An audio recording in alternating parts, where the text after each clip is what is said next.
ഇന്ന് നമ്മൾ ക്രിസ്ത്യാനികൾ അവിടെ 50 നോയമ്പിൽ വരുന്ന പെസഹ വ്യാഴ്ചയോട് അനുബന്ധിച്ചുണ്ടാക്കുന്ന പെസഹ അപ്പത്തിന്റെ റെസിപ്പിയാണ് നോക്കുന്നത്. യേശുക്രിസ്തുവിന്റെ ക്രൂശീകരണവുമായിട്ട് ബന്ധപ്പെട്ട് കിടക്കുന്ന ഒരു ആചാരമാണ് പുളിപ്പില്ലാത്ത അപ്പം ഉണ്ടാക്കുന്ന ഈ പെസഹ വ്യാഴ്ച. ഈ അപ്പത്തിന്റെ മാവ് പുളിക്കാനായിട്ട് നമ്മൾ ഒരു ഏജൻസും ഉപയോഗിക്കാറില്ല. പുളിക്കാത്ത മാവ് വെച്ചുള്ള അപ്പമാണ് ഉണ്ടാക്കുന്നത്. Appam welcome back to the channel. എല്ലാവരും സുഖമായും സന്തോഷമായും ഇരിക്കുന്നു എന്ന് കരുതുന്നു. ഈ പെസഹ അപ്പം ഉണ്ടാക്കാനായിട്ട് നമ്മളിവിടെ 2 കപ്പ് പച്ചരി 4 മണിക്കൂർ കുതിർത്തിട്ട് എടുത്തിട്ടുണ്ട്. കപ്പ് നമ്മൾ 250 ml നോർമൽ ഗ്ലാസ് ആണ് ഉപയോഗിച്ചിരിക്കുന്നത്. അതേ ഗ്ലാസ്സിൽ തന്നെ 1 കപ്പ് ഉഴുന്ന്, അതും 4 മണിക്കൂർ കുതിർത്തിട്ടുണ്ട്. പിന്നെ നമ്മൾ എത്ര അരി എടുത്തോ അത്രയും തന്നെ തേങ്ങ ചിരണ്ടിയത് വേണം. അപ്പോൾ ഇവിടെ നമ്മൾ 2 കപ്പ് അരിയാണ് എടുത്തത്. അപ്പോൾ 2 കപ്പ് തേങ്ങ ചിരകിയതും കൂടി എടുത്തിട്ടുണ്ട്.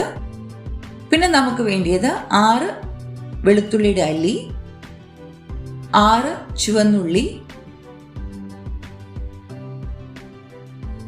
1 ടീസ്പൂൺ ഉപ്പ്, 1 ടീസ്പൂൺ ജീരകം. നമ്മൾ ഈ അപ്പം വളരെ ഭയഭക്തിയോടെ പ്രാർത്ഥനയോടെ ഒക്കെയാണ് ഉണ്ടാക്കുന്നത്.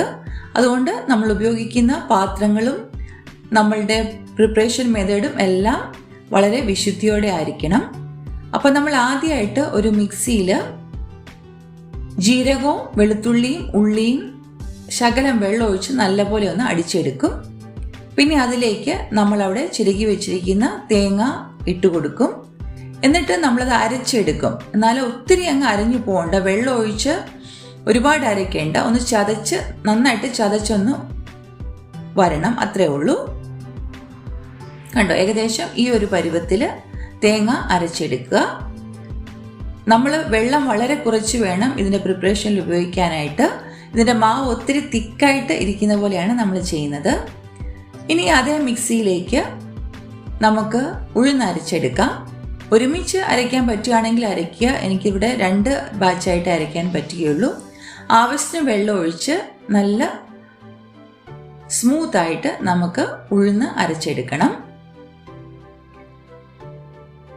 ഇവിടെ ഇപ്പം നമ്മൾ ഉഴുന്ന് മൊത്തം അരച്ചെടുത്തിട്ടുണ്ട്. അത് നമ്മൾ തേങ്ങ അരച്ചു വെച്ചതിലേക്ക് ചേർക്കാം.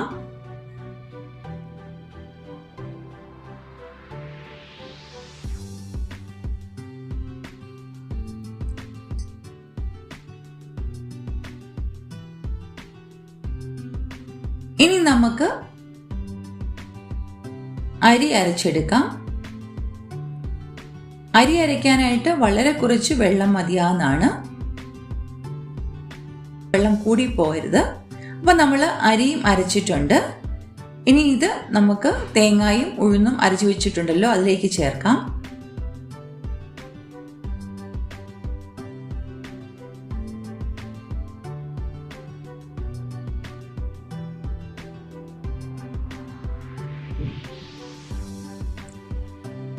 പിന്നെ നമ്മൾ എടുത്തു വച്ചിരിക്കുന്ന ഉപ്പും കൂടെ ചേർത്ത് കൊടുക്കാം.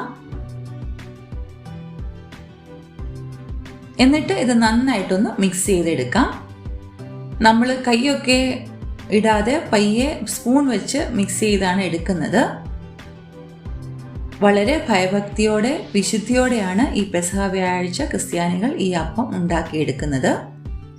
ഈ നന്നായിട്ട് മിക്സ് ചെയ്ത ഈ മാവ് നമുക്കൊരു അരമണിക്കൂർ അടച്ചു വെക്കണം. അതിൽ കൂടുതൽ വെക്കേണ്ട. പുളിക്കാനായിട്ട് നമുക്ക് വെയിറ്റ് ചെയ്യേണ്ട കാര്യമില്ല. ഒന്ന് സെറ്റായാൽ മതിയാവും. ഒരു 15 to 30 minutes ഒന്ന് അടച്ചു വെക്കുക. ഒന്നും കൂടെ ഇളക്കിയിട്ട് നമുക്കത് പുഴുങ്ങിയെടുക്കാം. പുഴുങ്ങിയെടുക്കാനായിട്ട് നമുക്കൊരു പ്ലേറ്റ്, സ്റ്റീൽ പ്ലേറ്റോ ഇങ്ങനെ അപ്പച്ചമ്പിൻ്റെ തട്ടുണ്ടെങ്കിൽ അതോ, അല്ലെങ്കിൽ കേക്ക് ടിൻ ആയാലും മതി. എന്തായാലും അതൊന്ന് ഗ്രീസ് ചെയ്യുക ആദ്യം. പിന്നെ അതിലേക്ക് നമ്മൾ അരച്ചു വെച്ചിരിക്കുന്ന മാവ് ചേർക്കണം. വളരെ ടേസ്റ്റി ആയിട്ടാണ് ഉള്ള ഒരു അപ്പമാണ്. ഈ വെളുത്തുള്ളിയുടെയും ഉള്ളിയുടെയും ജീരകത്തിൻ്റെയും ഒക്കെ ടേസ്റ്റായിട്ട് പുളിച്ചില്ലെങ്കിലും ഈ അപ്പത്തിന് നല്ല ടേസ്റ്റാണ്. പിന്നെ ഇത് ടേസ്റ്റിനേക്കാൾ ഉപരി ഒരു ആചാരമാണ്. അപ്പം നമ്മൾ ഈ ഗ്രീസ് ചെയ്തിരിക്കുന്ന പാത്രത്തിലേക്ക് അരച്ചു വെച്ചിരിക്കുന്ന മാവ് ചേർക്കാം. ഒരു 3/4 ഭാഗം 3/4 വരെ ഇത് നമുക്ക് നിറയ്ക്കാം. ഇത് ഒരുപാട് അങ്ങനെ റൈസ് ചെയ്യത്തില്ലല്ലോ, അതുകൊണ്ട് പിന്നെ 3/4 വരെ ഇട്ടാലും കുഴപ്പമൊന്നുമില്ല.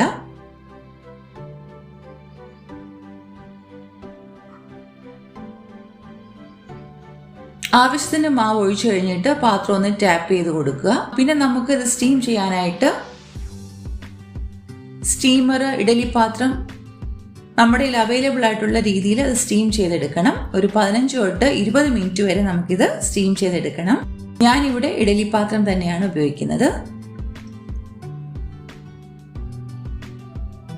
പിന്നെ ഫ്ലെയിം ശ്രദ്ധിക്കണം കേട്ടോ, ലോയും ഹൈയും പറ്റത്തില്ല, മീഡിയം ഫ്ലെയിമിൽ വേണം നമുക്കിത് 15-20 മിനിറ്റ് കുക്ക് ചെയ്തെടുക്കാനായിട്ട്. സ്ലോ ഫ്ലെയിം ആണെങ്കിൽ അത് വേഗത്തില്ല, മീഡിയം ഫ്ലെയിം ആണെങ്കിലാണ് അത് പ്രോപ്പറായിട്ട് കുക്ക് ചെയ്ത് വരുന്നത്. ഇപ്പോൾ ഒരു 20-25 മിനിറ്റ് ആയിട്ടുണ്ട്. നന്നായിട്ട് വെന്തിട്ടുണ്ട്. ചെറിയ രീതിയിൽ അതിൻ്റെ കളറൊന്ന് മാറി വരും. അപ്പോൾ നമുക്ക് വെന്തോ ഇല്ലയെന്ന് മനസ്സിലാകും. പിന്നെ സൈഡിൽ നിന്നൊക്കെ ഒന്ന് ചെറുതായിട്ട് വിട്ടു വരാനായിട്ട് തുടങ്ങും. അപ്പം വെന്തോ എന്ന് നമുക്ക് മനസ്സിലാക്കാം. അത് കഴിഞ്ഞത് തണുത്ത് കഴിഞ്ഞിട്ട് നമുക്ക് ഈ പാത്രത്തിൽ നിന്ന് മാറ്റി സെർവിങ് പ്ലേറ്റിലേക്ക് മാറ്റാവുന്നതാണ്. ഒരു പിച്ചാത്തി എടുത്ത് അതിൻ്റെ സൈഡൊക്കെ ഒന്ന് വിടിച്ചു കൊടുക്കുക. പിന്നെ നമ്മൾ ഗ്രീസ് ചെയ്തതുകൊണ്ട് അത് ഈസി ആയിട്ട് ഇളകിപ്പോരുന്നതാണ്.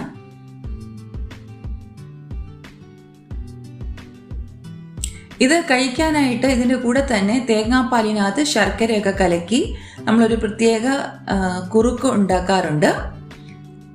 അതുണ്ടെങ്കിൽ അത് ഉപയോഗിക്കാം, അല്ലെങ്കിൽ നമുക്ക് ഇത് തേൻ കൂട്ടി കഴിക്കാം. ഞങ്ങൾ വീട്ടിലൊക്കെ എപ്പോഴും ഇത് തേനിൻ്റെ കൂടെയാണ് കഴിക്കുന്നത്. അതിനിടയ്ക്ക് എൻ്റെ ഫാദർ ഇടയ്ക്ക് പറയും, ഈ അപ്പവും തേനും കൂടെ കൂടുന്ന ഒരു ടേസ്റ്റാണ് ഇസ്രായേൽ മക്കൾക്ക് മരുഭൂമിയിൽ കിട്ടിയ മന്നായിക്കുള്ളത്, അതുകൊണ്ട് ഇത് കൂട്ടിയാണ് കഴിക്കുന്നത്, പെസഹ അപ്പം കഴിക്കേണ്ടത് എന്നൊക്കെ പറയും. നമ്മൾ വ്യാഴാഴ്ച ഉണ്ടാക്കുന്ന പെസഹ അപ്പത്തിൽ നമ്മളൊരു കുരിശും കൂടെ വെച്ചിട്ടാണ് ഉണ്ടാക്കുന്നത്. ഇതിപ്പം ഞാൻ ബുധനാഴ്ചയാണല്ലോ ഉണ്ടാക്കുന്നത്. പള്ളിയിൽ നിന്ന് കിട്ടുന്ന കുരുത്തോലയിൽ നിന്നുണ്ടാക്കിയ ഒരു കുരിശ് വെച്ചിട്ടാണ് അപ്പം വ്യാഴാഴ്ച ഉണ്ടാക്കിയെടുക്കുന്നത്. എല്ലാ ഫാമിലി മെമ്പേഴ്സും കൂടെ ഒരുമിച്ച് വന്നിരുന്ന് പ്രാർത്ഥനയോടെ കട്ട് ചെയ്ത് എല്ലാവരും ഷെയർ ചെയ്ത് കഴിക്കുന്ന ഒരു അപ്പമാണ്. അയലക്കത്തുകാർക്കും ഒക്കെ ഈ അപ്പം എത്തിച്ചു കൊടുക്കാറുണ്ട്. ഒത്തിരി സോഫ്റ്റ് ആണ്, ഫ്ലഫിയാണ് എന്നൊന്നും വരത്തില്ല, കാരണം നമ്മൾ പുളിക്കാത്ത അപ്പമാണല്ലോ ഉണ്ടാക്കുന്നത്.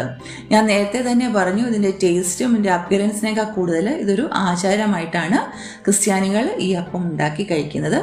തേനിൻ്റെ കൂടെ കഴിക്കാനായിട്ട് വളരെ നല്ലതാണ് കേട്ടോ, നല്ല ടേസ്റ്റ് ഉണ്ട്.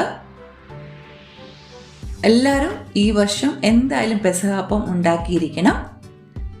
ഉണ്ടാക്കാൻ വളരെ എളുപ്പവും കഴിക്കാൻ വളരെ ടേസ്റ്റിയുമാണ്. അപ്പോൾ ഇന്നത്തെ ഈ പെസഹ അപ്പത്തിൻ്റെ റെസിപ്പി എല്ലാവർക്കും ഇഷ്ടമായി എന്ന് കരുതുന്നു. ഉടൻ തന്നെ വേറൊരു റെസിപ്പിയുമായിട്ട് നമ്മൾക്ക് കാണാം. ഈസ്റ്ററിൻ്റെ ഒക്കെ റെസിപ്പി വരാൻ പോവുകയാണ്. അതുകൊണ്ട് ഇന്ന് ആദ്യമായിട്ട് ആരെങ്കിലും ചാനൽ കാണുന്നുണ്ടെങ്കിൽ സബ്സ്ക്രൈബ് ചെയ്യുക. പുതിയ റെസിപ്പീസ് നിങ്ങൾക്ക് റെഗുലറായിട്ട് കിട്ടിക്കൊണ്ടിരിക്കുന്നതാണ്. Thank you for watching today's video. എല്ലാവരും സുഖമായും സന്തോഷമായും ഇരിക്കണം. May God bless you all. With love, Merin teacher.